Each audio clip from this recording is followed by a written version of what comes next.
So I think you've just seen the introduction of the classic white cube in the Kunsthaus in 1960s that had a Benin exhibition, that you have the classic stand with the glass and everything.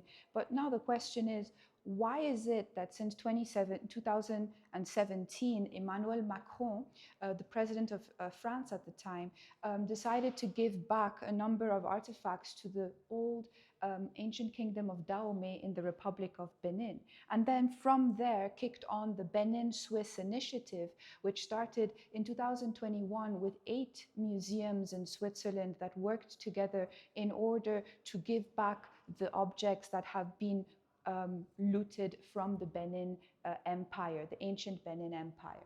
But the question is, how old is this debate and this talk of restitution in itself? And this is where the concept of Festac would come in.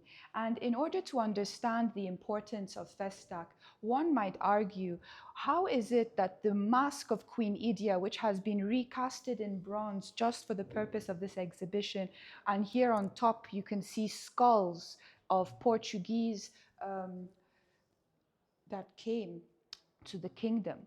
This ivory mask, the original one, was used for a lot of important ceremonies. And while Festac was happening, they asked to have it back from the British Museum, which refused at the time.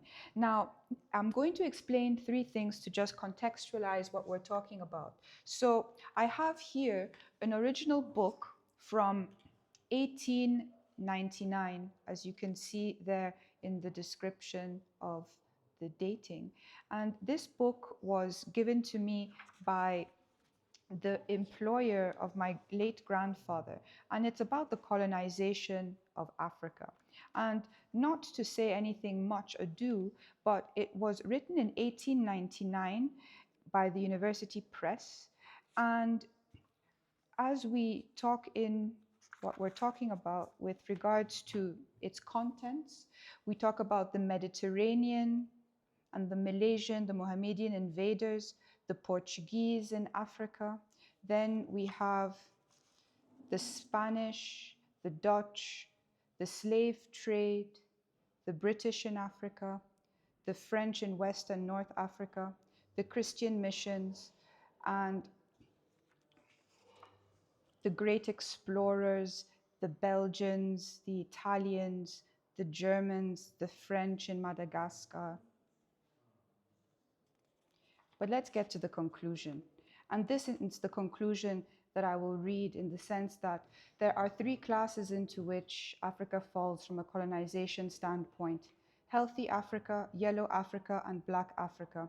The prognostications as to the future race movements are predominant European races in the future. The 7 great languages of New Africa, with paganism disappearing in that sense, the Mohammedan zeal will eventually decay, and the Negro will become identified in national interests with his diverse European rulers, and will not unite to form a universal Negro nation with the cry of Africa for the Africans. And with that in mind, yeah.